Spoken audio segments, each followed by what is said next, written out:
เดี๋ยวชิลองกินบ้างเนาะให้ไม่เท่าตักน้ำไม่กินบ้างเบาลังจะลองกินให้เบิ่งว่าเป็นจังไดน้ำห้วยจากธรรมศาสตร์เนี่ยครับสบายดีพ่อแม่พี่น้องเนาะมื้อนี้ก็มาพบมาพอกับเบาลังอีกคือเก่าเนาะซึ่งว่าตอนนี้เบาลังก็ได้อยู่ที่หมู่บ้านภูลาดเนาะซึ่งว่าเป็นหมู่บ้านที่อยู่ไกลจากตัวเมืองเป็นหมู่บ้านที่อยู่สุดทางไปแล้วเนาะนี่ตอนนี้ก็ยังอยู่ที่บ้านภูลาดอยู่เขตดอยบรรยากาศตอนสวยนี่จะมิดจิลี่เพราะว่าชาวบ้านเขาเจ้าจะไปให้ไปส่วนเนาะตอนสวยถ้าว่าตอนแรงประมาณ4 โมง 5 โมง 6 โมงแรงนี่ชาวบ้านก็จะลุกมาแต่ให้แต่ส่วนชาวบ้านที่ลุกมาแต่ให้แต่ส่วนนี่บางคนก็จะเก็บผักหักนอมาเนาะได้นอมาได้ผักมาเครื่องปลาข้องดงเก็บมาไปขัวคบขัวกินอาหารแรงเนาะบรรยากาศภายในบ้านก็จะเป็นประมาณนี้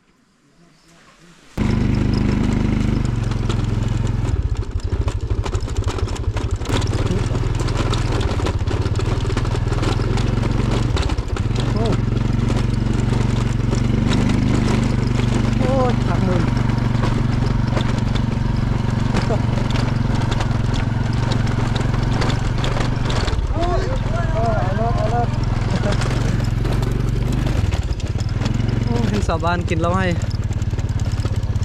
ชาวบ้านเบาลังกินแล้วให้แต่ว่าเบาลังกินเหล้ากินเบียร์บ่ได้นะกินน้อยนึงก็เมาละโอ้บ่เหือนลังนี่บรรยากาศดีขนาดเลยเดี๋ยวจะให้เบิ่งนะสังเกตเบิ่งเหือนพี่น้องสนเผากระหมู่ส่วนล่าจะแต่งเหือนใหญ่ลังนึงไว้นอนและเหือนครัวไว้ครัวกินแล้วก็ด้านนั้นก็จะมีเราเข้ายุงข้าวเนาะ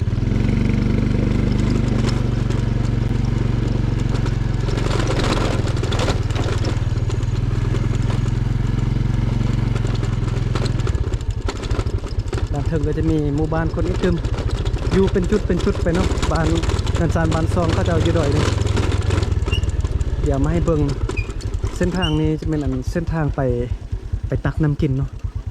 น้ำนี่ก็ไล่มาแต่ตีนภูไปแหละไล่มาแต่หน่วยภูไปเนาะเป็นน้ำห้วยน้ำธรรมชาติชาวบ้านไปตักเอาไปไว้ใส่ไว้กินเลยชาวบ้านไปตักน้ำมานี่ชาวบ้านจะบดต้มเลยนะเพราะว่าเป็นน้ำห้วยที่ไล่มาจากธรรมชาตินะน้ำห้วยอยู่ดอยกับน้ำห้วยอยู่ในเมืองนี่ต่างกันเด้อพ่อพี่น้องเพราะว่าน้ำห้วยอยู่ดอยนี่เป็นน้ำห้วยแบบบ่ได้มีสารพิษบ่ได้เปื้อนคือน้ำห้วยในเมืองนะเพราะว่าน้ำห้วยอยู่เขตดอยจะเป็นน้ำห้วยธรรมชาติไล่มาจากจอมพูไปเลยนะชาวบ้านนี้ตักไปนี่เอาไปกินได้เลยนะบ่าวล่างก็เคยกินแล้วเนาะน้ำห้วยที่ไล่มาจากธรรมชาตินี่บ่าวล่างก็เคยกินก็บ่มีปัญหามั้ยเนาะมาเห็นหมู่บ้านอีกบ้านนึงอยู่เป็นจุดไปเนาะพอหลังจะ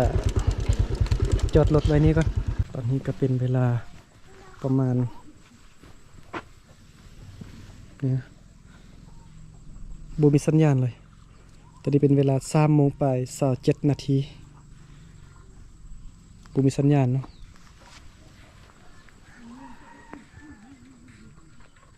บรรยากาศตอนสวยก็จะเงียบสงบมิจิลีแบบนี้นะ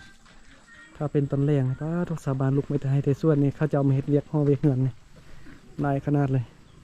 นี่สาบานก็จะเอาฟืนมาตากแดดมานี่ฟืนเก็บมาแต่ให้แต่ส่วนพอเนาะไปให้ไปส่วนมาแล้วก็เตมาไว้เนาะเห็ดหน่อส้ม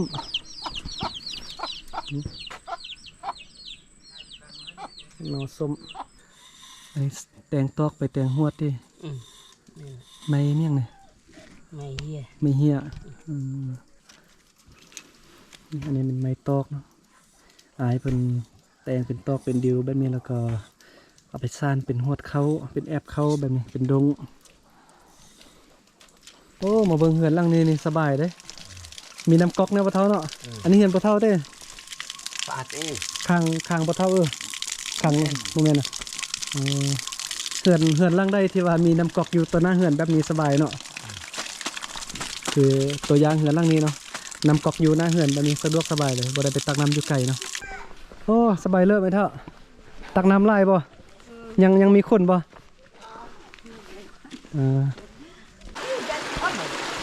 เบิ่งไม่เท่าตักน้ำกินเลยเด้อ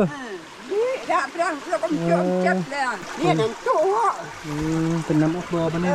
ยังเอาเปรี้ยวแล้วแต่ปกติบ่เนี่ยจะมีน้ำเต็มแล้วเนาะแต่ว่ามื้อนี้มีน้ำน้อยเดียว ที่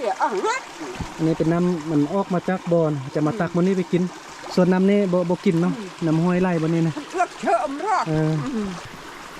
สะบานก็พากันเอากระตุกแบบนี้ ไปตักน้ำไปกินเนาะน้ำดื่มจากธรรมชาติแท้ๆเลยกินน้ำดื่มจากธรรมชาติเนาะ กินได้ป่ะมาลองตักค่อยกินเบิ้ง เดี๋ยวชิลองกินเบิ้งเนาะให้ไม่เท่าตักน้ำไม่กินเบิ้งเดี๋ยวเบาลังจะลองกินให้เบิ้งว่าเป็นยังไงน้ำห้วยจากธรรมชาติเนี่ย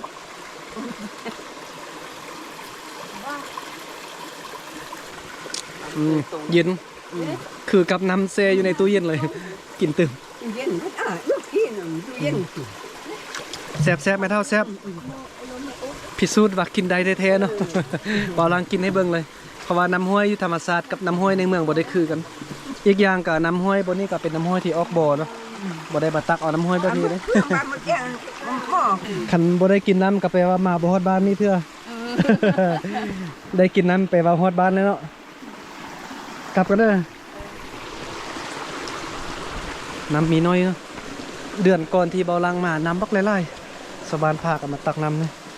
บางเทื่อนี่อันเห็นบางครอบครัวเขาจะเอาบางไม้สร้างนะแดงเป็นบางน้ำเลยโอเคนั่นเดี๋ยวเบาลังจะกลับเข้าไปในหมู่บ้านอีกทีกลับเข้ามาในฮอดกลางบ้านแล้วนะเมื่อกี้เบาลังลองไปกินน้ำเบิ้งเดี๋ยวให้เบิ้งบางน้ำเนาะนี่บางน้ำเป็นแบบนี้นะสบานไปตัดเอาเป็นสบานไปตัดเอาบางไม้สร้างเนาะไม่เฮียไม่สร้างมาแต่งเป็นบางน้ำแบบนี้ไปตักเอาน้ำมาไว้ใส่ไว้กินนะ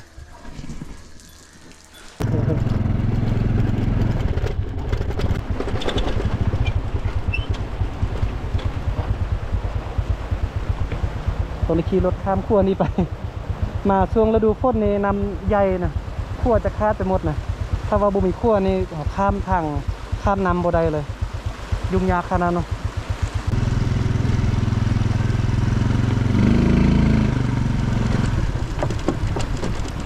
โอ้ย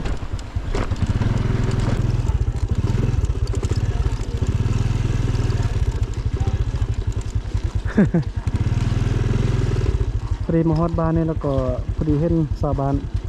ไปตักน้ำมาก็ไล่ๆเขาจะเอาตักน้ำเต็มกระเป๋าเลยเนาะเปมา